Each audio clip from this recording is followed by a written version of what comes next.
Magandang araw sa inyong lahat at welcome back po sa aming munting channel. Isang kwentong muli ang aking ibabahagi sa inyo na tiyak nakapupulutan nyo ng aral. Pero kung bago pa lang po kayo sa aming channel, ay pakiclick ng subscribe button, gayon din ng bell icon para palagi po kayong updated sa padating pa-upload. Tinanggal ni Catherine ang suot na salamin sa mga mata. Isinandal niya ang likod sa sofa bago pinagkross ang mga bisig sa tapat ng dibdib. Tinitigan niya ang impormasyong nakasulat sa monitor ng kanyang laptop. Sinimulan na niyang imbestigahan kung anong sakit ni Rafael. Ayon sa research niya, posibleng appendicitis, cholecystitis o kaya pancreatitis. Ang mga iyon kasi ang kinatutunguhan ng mga senyales na nakita niya sa binata, lalo ng sobrang pananakit ng abdomen. Ganon pa man, alam niya na malayo iyon sa katotohanan. Kung appendicitis lang iyon, sasabihin agad iyon ni Rafael o ni Alan. Agad na po-operahan iyon ni Rafael. Pero nakita niyang ini-endure ng binata ang sakit na parabang hindi lang iyon minsan nadama. Could it be cancer? Colon cancer? Kung bakit kasi hindi siya nakakuha ng pagkakataon para kumuha ng sample ng gamot na iniinom ni Rafael? Malaking tulong sana iyon sa research niya. Kung sana ay malalaman din niya kung saang hospital may record ang binata. Yun ang pinakamabisang paraan na pwede niyang kuhanan ng lahat ng kailangan niyang impormasyon. Isinara na ni Catherine ang laptop. Kinuha niya ang cellphone at sinulyapan. Hindi pa napaparamdam si Rafael. Lilipas ng 24 oras na hindi ito tumatawag sa kanya at nakakadama siya ng frustration. Bakit ba ito ang hihintayin niyang tumawag? I-denial niya ang numero ng binata. Ring lang ng ring. Baka busy. Usal niya. Tatawagan naman siguro siya ni Rafael kapag nakita may miss call ito.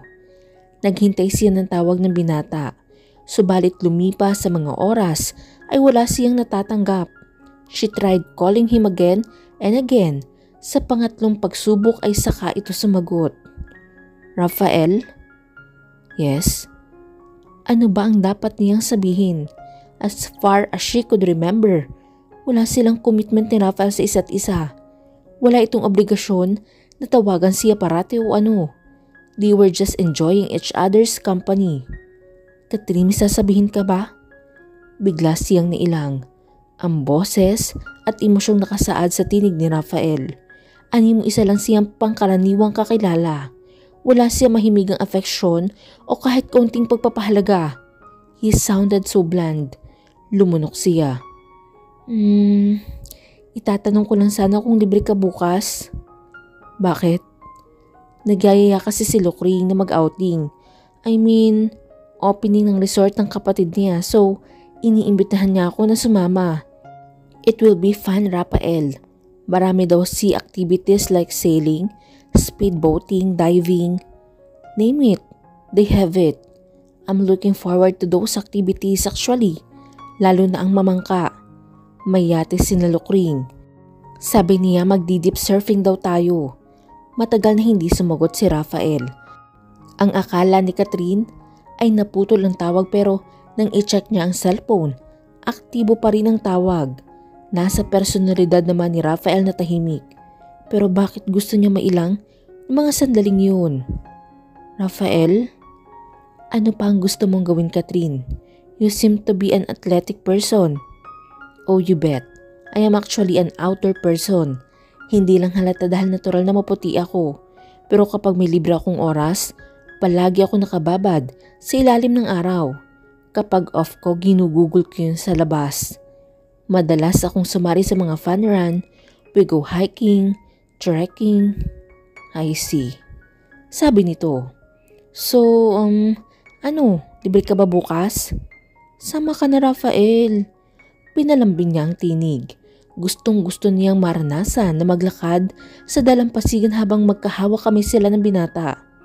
Gusto niyang mamangka sila, magsaboyan ng tubig, maghabulan sa dagat.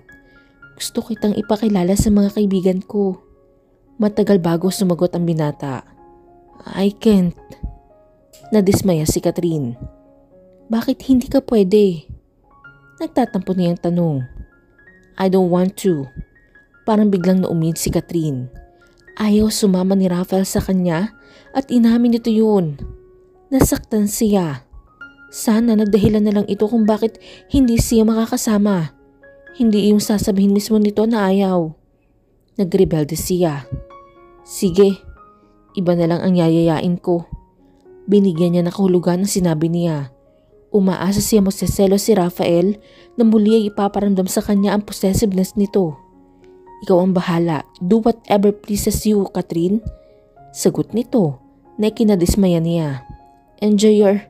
Sa sobrang inis niya ay tinapos na niya ang tawag kahit hindi pa ito tapos magsalita. Biglang napuno ng frustration ang dibdib niya. Mariing ipinikit ni Rafael ang mga mata nang maputol ang pakikipag-usap kay Catherine. Ibinaba niya sa mesa ang cellphone bago inihilamos ang mga kamay sa mukha.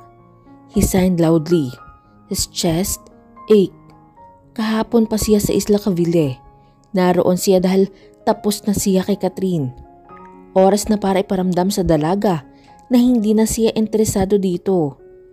Dapat na niyang ipabatid na ang apoy na namamagitan sa kanila ay lumamlam na at wala ng ibang patutunguhan kundi pagkaapula. Nawala na siyang interes.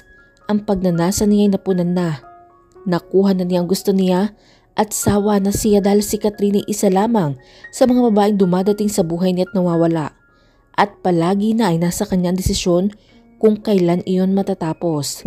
Si Catherine ay bahagi na lamang ng nakaraan. Isa na lamang sa mga pangalang makakalimutan niya. Mamaya may dadating ulit na babae. Pagkatapos ay ganun ulit mawawala uli ang babae at may panibago na namang darating. It was always like that. Parang cycle lang na hindi natatapos na paulit-ulit. Ay, sino bang niloko mo, Rafael? Ang sarili mo? Buska ng kanyang isip. Rafael grunted. Kapag Juan ay nagpakawala siya ng malungkot ng ngiti. Si Catherine ay hindi lamang isang babae na nagpupuno ng sexual na pangangailangan niya. Pinupunan din ito ang isang puwang sa dibdib niya. Puwang na hindi niya alam kung para saan.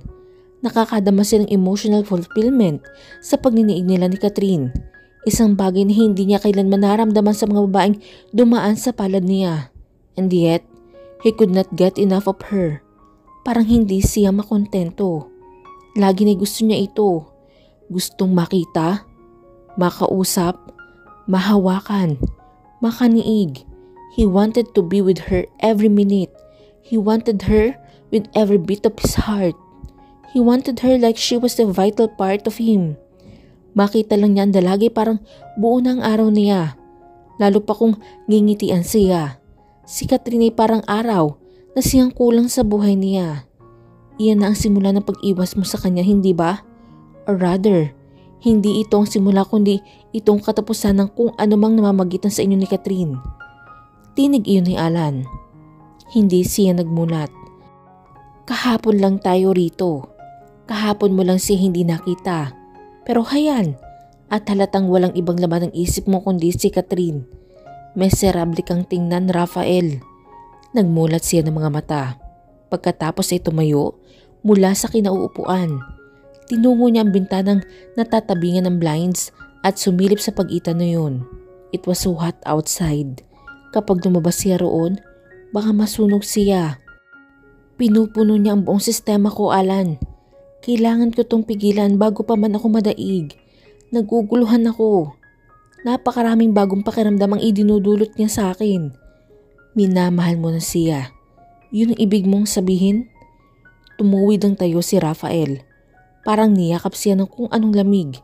Nagresulta iyon ng pagtayo ng balahibo niya sa katawan. Gulat na gulat siya. Namamangha. Parang nag-e-echo sa pandinig niya ang sinabi ni Alan. Pakiramdam niya ay mabibingis siya sa lakas ng pagtambol ng sarili niyang dibdib. Napabaling siya kay Alan. Minamahal? Iniibig. Itinitibok ng puso.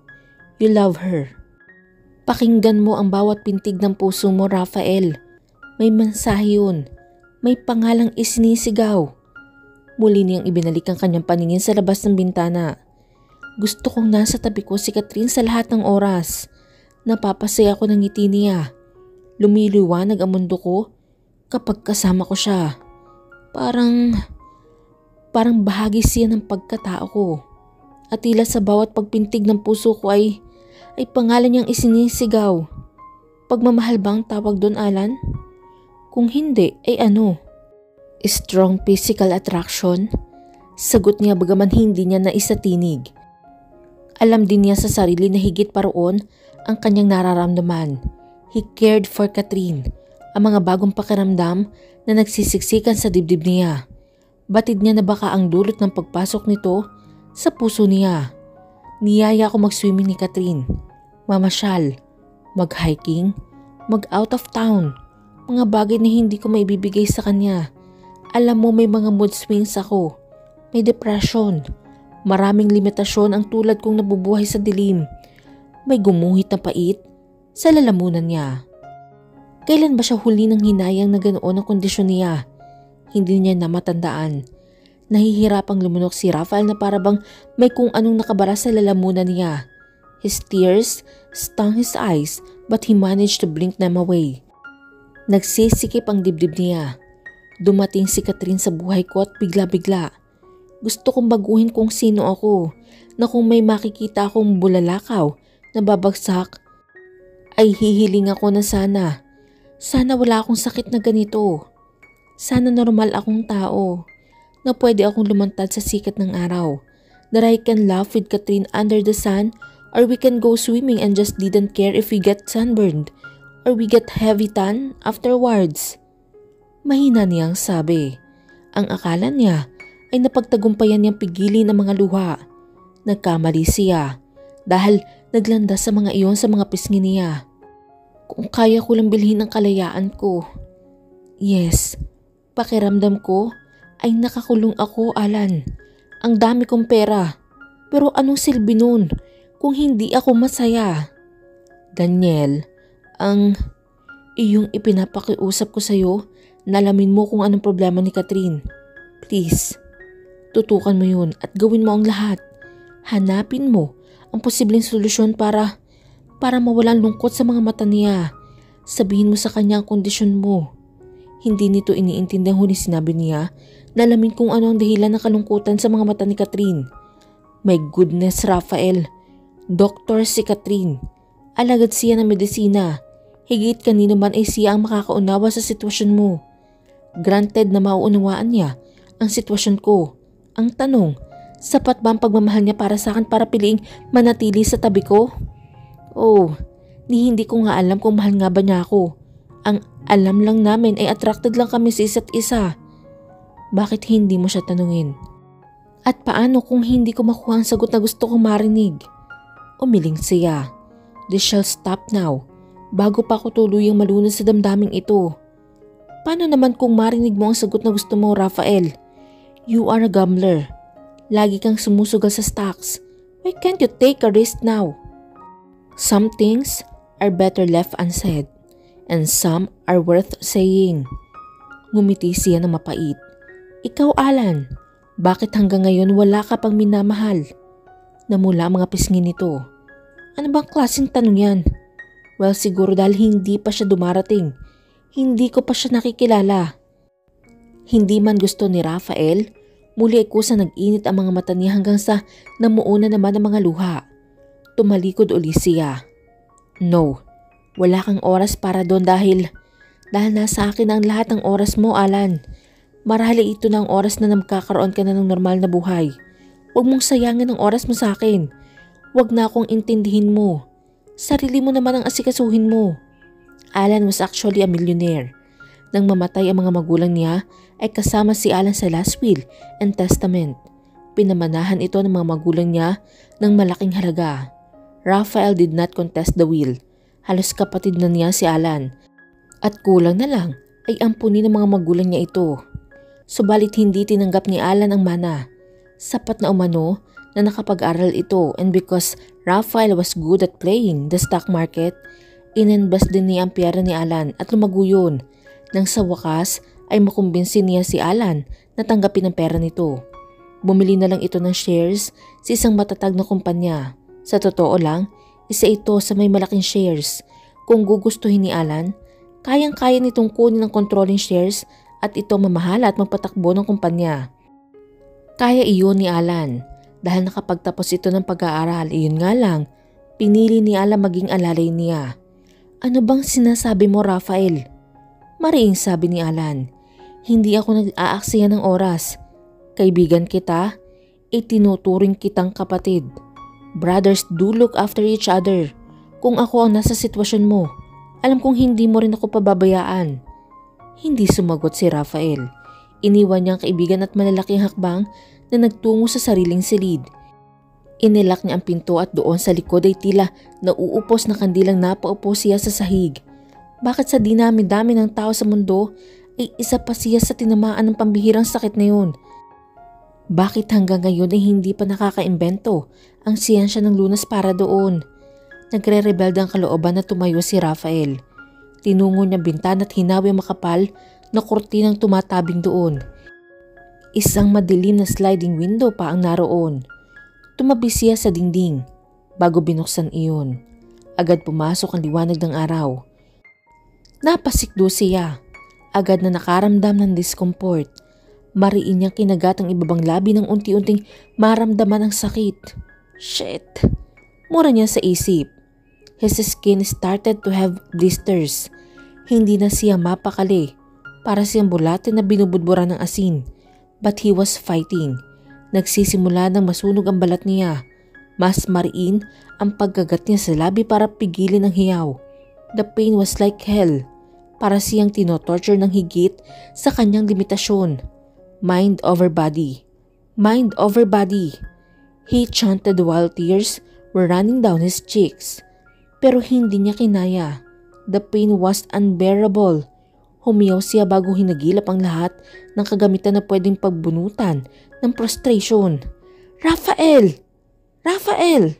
Pagtawag ni Alan. Kinakalampag nito ang pinto. Patuloy si Rafael sa pagwawala kahit nagdurugo na ang kanyang kamao. Bakit ba hindi na lang siya mamatay? Bakit kailangan makilala pa niya si Catherine? Dahilan para gustuhin niyang magkaroon ng normal na buhay? Bakit kailangan niya maramdaman ang mga limitasyon niya? In no time. Nabuksan ni Alan ang pinto ng silid. May duplicate ito. Agad nitong isnara ang sliding window. Tama na yan, Rafael! Awat nito sa kanya. Nagdidilim ang paningin niya at winawasak at itinatapon ng lahat ng kanya mahawakan. The TV set was broken. Ganoon din ang sound system. Ang kamay binaliktad na. Parang dinaanan ng ipo-ipo ang silid. Rafael! Tama na! Tama na! Nahuli ni Rafael ang mga braso niya at mahigpit na hinawakan. Tama na! Rafael stared at his friend. Na masiguro ni Alan na nawala na ang pagdidilim ng paningin niya ay binitawan na nito ang mga braso niya. Yumuko siya sa balikat ni Alan at tahimik na umiyak. Mahal ko siya, Alan. Mahal ko si Catherine. Tulad kahapon, nakailang ring na naman ang telepono ni Rafael bago iyon sinagot ng binata. Catherine tried to blink her tears away. Ang atraksyon ay dumarating ng walang babala. Iyon ang sabi sa kanya ni Rafael. Marahil ay nawala na yun. Nawala ng atraksyon sa kanya ng binata kaya umiiwas na ito sa kanya. She knew how that thing worked. Alam niyang tapos na ang binata sa kanya. Hindi ito nagpaparamdam.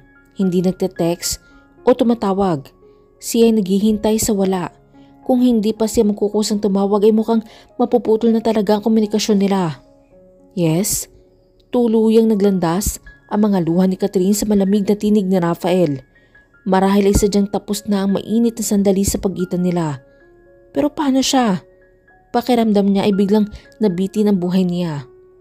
Bakit hindi? Mahal niya si Rafael. Kinalma niya ang sarili. Hindi ako sumama kina Lukring. Hindi sumagot ang binata. Rafael, may sasabihin ka pa ba? May kailangan akong gawin. Pwede ba kita makita, Rafael? Putol niya. Pupunta ako dyan, please. Out of town ako. Maikli nitong sagot. Halatang gusto na siyang i-dismiss. Nakadama siya ng panlulumo. Kailan ka babalik? Catherine, do I have to spell it out to you? Tila nabubugnot itong sabi. Matalino ka. Dapat alam mo kung ano ang nangyayari sa pagitan nating dalawa. Mariin siyang napapikit. Kung ganoon ay tamang hinala niya. Parang biglang naging bukal ng luha ang mga mata niya. Tuloy-tuloy na umaagos ang mga luha. Pinigilan niyang humagulhol. Pinigilan niya makatunog ang iyak niya. Kahit nananakit na ang kanyang lalamunan. Nagsisikip ang dibdib niya at parang may mga aspilin na tumutusok sa kanyang puso. At least, don't be a coward, Rafael. Bakit hindi mo sabihin sa akin na tapos na tayo? Mali.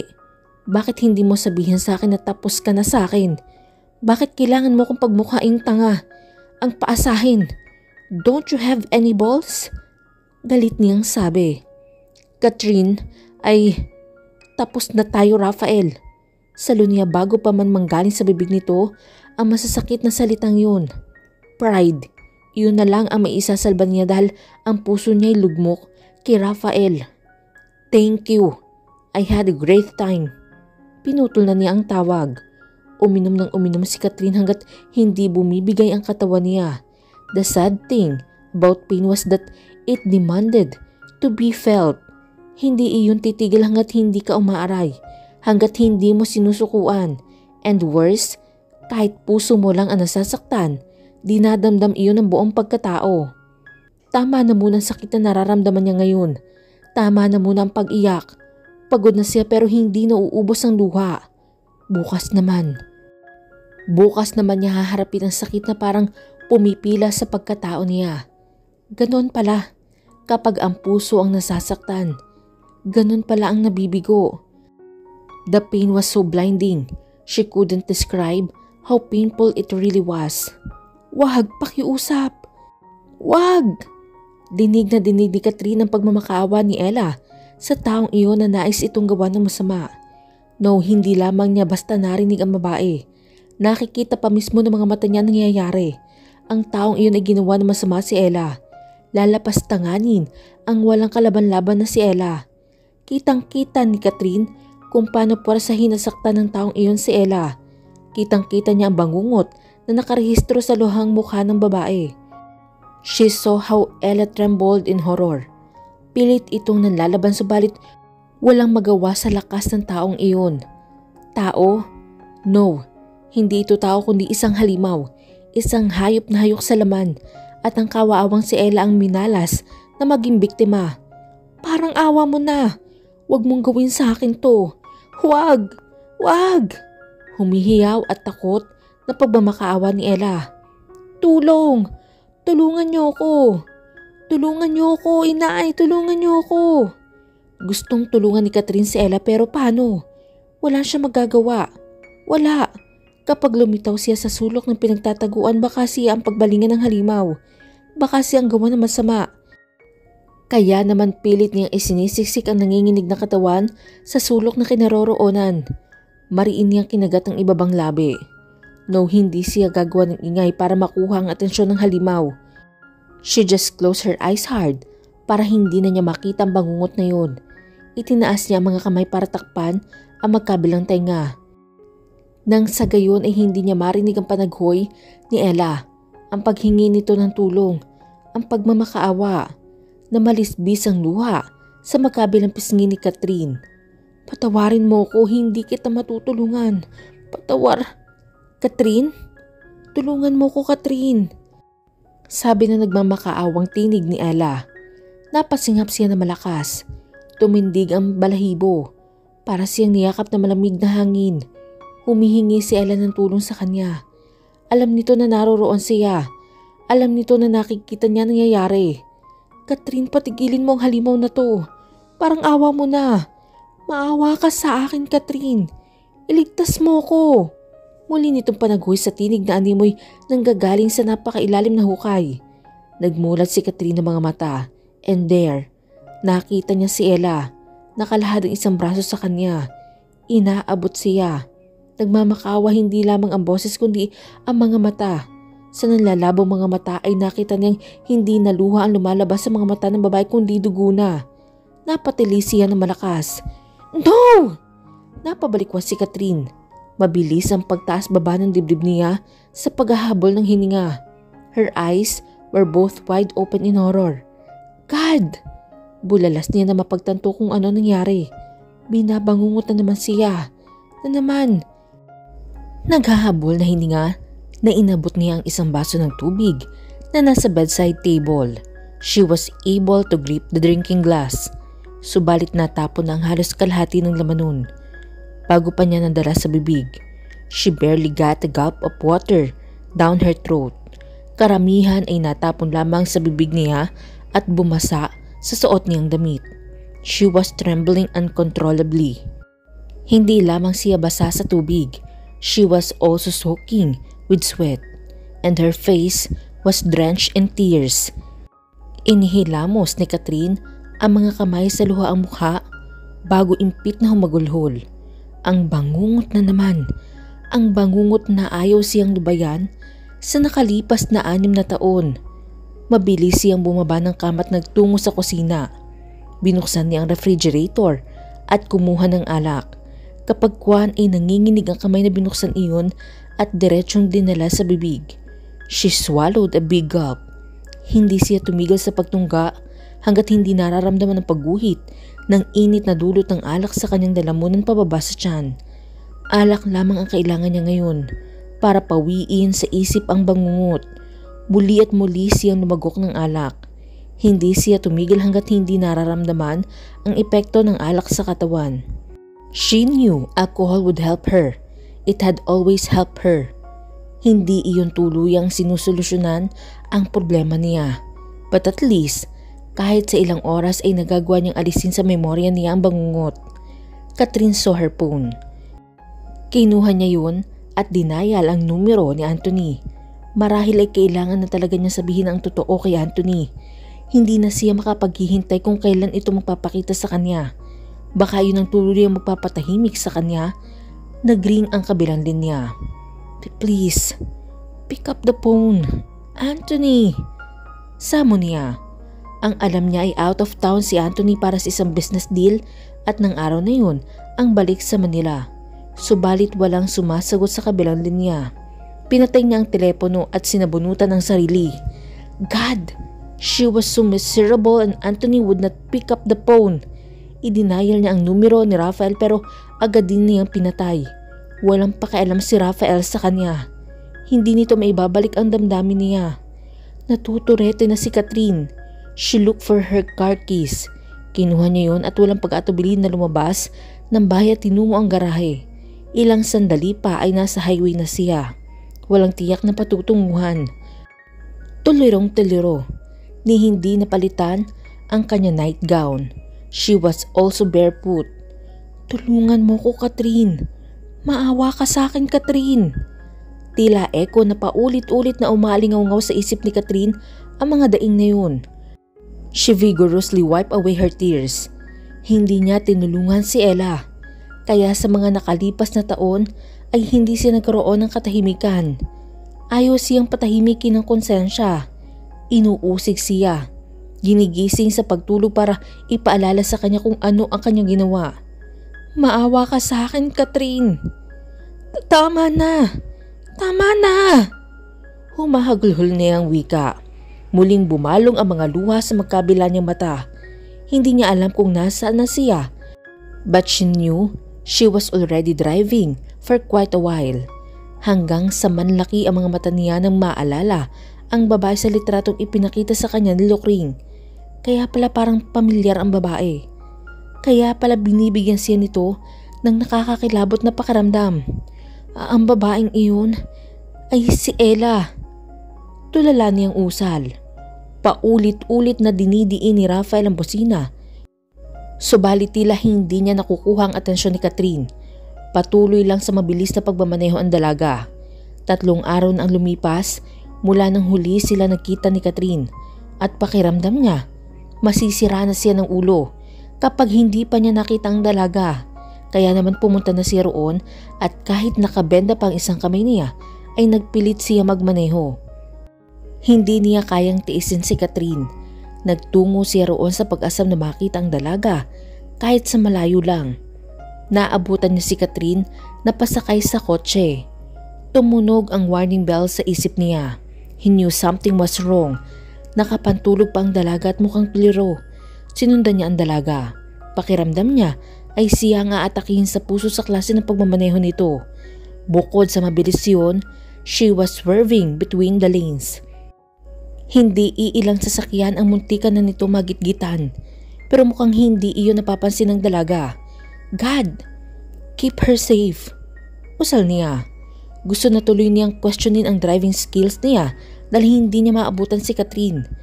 Kapag napapadikit siya sa kotse ng dalaga, nagsuswerve naman ito at nagpapalit ng linya. Natawag na yata ni Rafael ang lahat ng santo para sa kaligtasan ni Catherine. Noon lamang siya nakadama ng walang kapares na pag-aalala. Catherine, calm down. Kumalma ka lang. Nagawa niya makasingit sa mga sasakyan. Pakiramdam niya ay napupwersa ang mga kamay niya. Humakdi. Marahil ay nagdurugo na dahil namumula ang puting benda. Pero hindi niya yun inintindi. Namamahay ang takot sa dibdib niya para sa babaeng itinitibok ng kanyang puso. Ngayon, isang sasakyan na lang ang nasa pagitan nila ni Catherine. Dumating sila sa isang intersection. Nagpula ang traffic light sa direksyon nila. Good, he thought. Pwede siyang bumaba ng sasakyan at katukin si Catherine. Kapag ganoong lumalabas siya ng bahay, ay SPF protected ang mga suot niyang damit. Lalo na ang kanyang coat, kaya kahit paano, may mga pananggalang siya sa sikat ng araw. Isa pa mukhang nakikisama ang panahon sa kanya dahil tila uulan ng mga sandaling yun. Malakas ang hangin at nagdilim ang paligid na tanda ng pagsama ng panahon. But to his horror, Catherine beat the red light. Umarangkada pa rin ang sasakyan. Pakiramdam niya ay nadain lahat ng dugo niya na mag-green naman ang nasa kaliwang din niya at umandar din ang mga sasakyan. No! Kitang-kita niya nang bumangga ang isang delivery van sa kotse ni Catherine. Tumigil yata ang mga kamay ng orasan sa pag-ikot. Tila tumigil din ang puso niya sa pagpintig habang nakabitin ang kanyang hininga. Status? Iyon ang unang narinig ni Catherine nang balikan siya ng ulirat. Pakiramdam niya ay nagkapira-piraso ang bawat parte ng katawan niya. She could feel the searing pain. Hindi lamang iyon tumatagos hanggang buto. Pakiramdam niya ay tumatagos din iyon hanggang sa kaibuturan ng kanyang kaluluwa. Yet, para siyang lumulutang sa kawalan, and it was so dark. Wala siyang maaninag na anuman. Ang tangi lamang niyang naririnig ang tila pagkakagulo ng mga nasa paligid. Hindi ako makakaligtas. Alam kong ako na ang susunod na sisingilin ng tadhana. Ito na marahil ang araw ng pagbabayad ko sa kasalanan ko. Catherine, be strong. Narito lang ako, Catherine. Be strong. Sabi ng tinig ng lalaki na kilalang kilala niya. Rafael? Bakit naroon ang lalaki? God! Catherine baby, huwag mong gawin sa akin to. Punong-puno ng pag-aalala ang tinig nito. Nakahawak si Rafael sa kamay niya at ramdam niya ang panginginig ng katawan nito. Broken ribs, Doc. Malala rin ang tama ng kaliwang bahagi ng katawan niya, lalo na ang kaliwang paa. She was drunk. Narinig ni Catherine na sabi ng isang tinig. Marahil ay ambulance staff. Then out of nowhere, biglang may kumislap na liwanag sa isang bahagi ng madilim na balon na kinaroroonan niya. Nasilaw siya. Ipinikit niya ang mga mata. Right eye, responding. Narinig niyang wika ng isa pang tinig na marahil ay ang doktor na maasikaso sa kanya. Miss, naririnig mo ba ako? Baby, you can do it. You're strong. Muli ay wika ni Rafael. Halos nakikinikinita na niya ang walang kapantay na takot at pag-aalala na nakarehistro sa gwapo nito mukha. Hindi. Tapos na sa akin si Rafael. Ayun na yan sa akin. Might as well I die now. Ganoon din naman mamamatay din ako sa sobrang sakit ng puso ko. Umungol si Catherine. Hanggang sa tuluyang nagdilim uli sa kanya ang lahat. Nasa ICU na siya nang muling balikan ng malay. Wala na siyang nararamdamang sakit sa katawan. Marahil ay dahil sa sedatives na itinurok sa katawan niya. Please, call Anthony. Sabi niya sa mabahaw na tinig. Hindi niya maidilat ang mga mata. Napakabigat niyon. Marahil ay dahil sa pamamaga. Catherine? Marahil ay lumipas ng anesthesia sa kamay niya dahil nararamdaman niya ng hawakan nito ang palad niya. Pati na nang haplusin nito ang buhok niya. Rafael, please. Tawagan mo si Anthony. Gusto ko siya makausap. Pakiusap niya bago ibinigay ang numero ni Anthony. She felt she was losing time. Bago man lang siya bawian ng buhay, ay gusto niyang maitama ang lahat. Gusto niyang linawin kay Anthony na hindi nagtaksil si Ella. Gusto niyang sabihin kay Ella na hindi ito totoong naghahasa. Narinig niya ang pakipag-usap ni Rafael sa telepono. Parating na si Anthony. Catherine, please, lumaban ka. Umagos ang luha mula sa mga mata niya. Masaya akong nakilala ka, Rafael. Itinaas niya ang kamay at hinagilap ang pisngi nito. Bahagya niya iyong hinaplos. Kinuha naman ni Rafael ang kamay niya at dinala sa mga labi nito. Paulit-ulit nitong sinasabi na lumaban siya, but she felt her time was coming to an end. Sa maikling sandali, ipinaramdam mo sa akin na special ako, na naging masaya ako. Salamat, Rafael. Don't you dare talk na para bang nagpapaalam ka na. Singhal ng binata. I'm sorry. Please, Catherine, lumaban ka. Marami pa akong gustong gawin kasama ka. Nakikiusap ako, lumaban ka. God, mahal na mahal ko ang lalaking ito. Mahal ko siya. At gusto ko lang marinig sa mga labi niya na mahal niya rin ako. Catherine! Sabi ng humahangos na tinig na alam niyang kay Anthony. Puno iyon ng pag-aalala. Catherine! Catherine, what happened? Nagmulat ng mga mata si Catherine. Napakabigat ng mga mata niya pero salamat at nagawa niyang imulat. Blurred pa ang imahe ni Anthony. She blinked once, twice, thrice. Thanks God. Lumilinaw ang kanyang paningin. Gusto niya masulyapan sa huling pagkakataon si Anthony, ang lalaking nagawa niya ng kasalanan. Bago man lang niya tuluyang ipikit ang mga mata. What Catherine saw took her breath away. Bakit hindi? Nakikita niya ang Anthony na kilala niya 6 na taon na nakakaraan. Bagaman mababanag ang pag-aalala sa gwapo nito mukha, hindi naman may pagkakailan na may buhay na uli ang mga mata ng lalaki.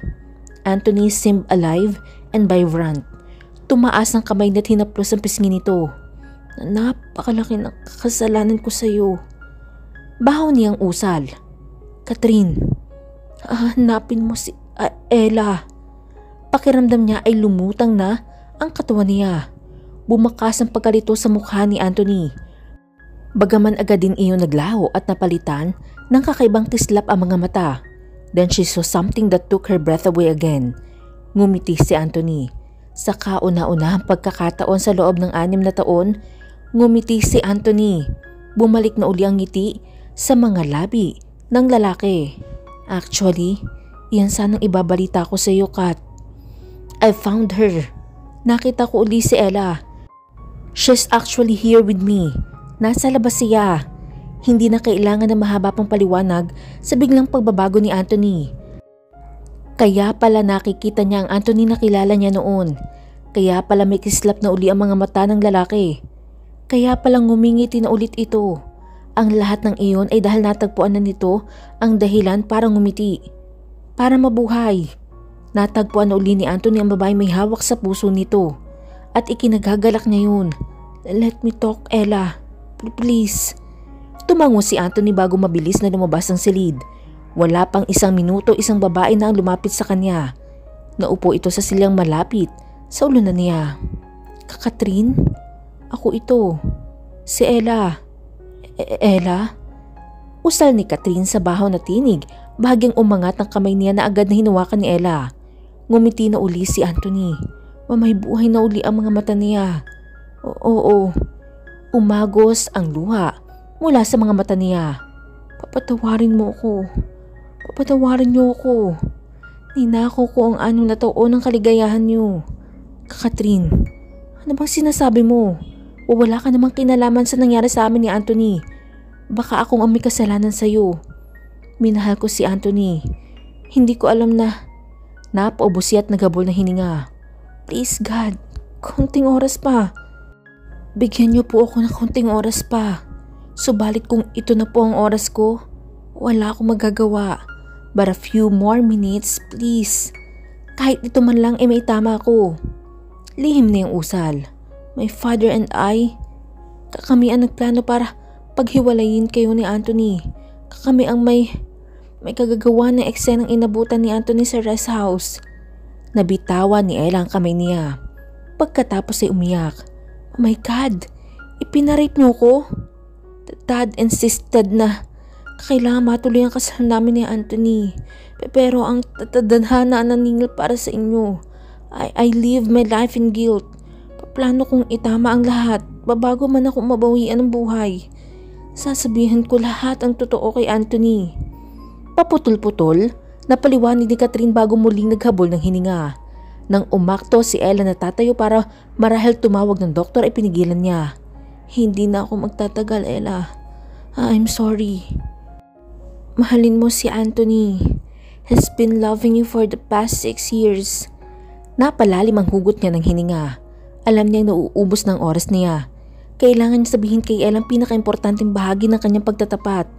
Ibinulong niya sa babae ang katotohanang hindi talaga ito na-rape. Na isang palabas lamang ang lahat. Oh God, hindi makapaniwalang umiyak si Ella then she held her hand. Thank you. Catherine smiled faintly. Kasabay ng pagpatak ng luha ay ang paghugot niya nang sa tingin niya ay ang huli niyang hininga. Lord, kung ito na ang oras ko, tinatanggap ko po. Salamat sa oras na pinagkaloob ninyo para maitama akong pagkakamaling iyon. Salamat at binigyan niyo ako ng pagkakataon para maranasan kong mahalin at magmahal. Rafael, mahal kita. Muli po, sabay-sabay po nating abangan ang susunod na kabanata. Maraming salamat po.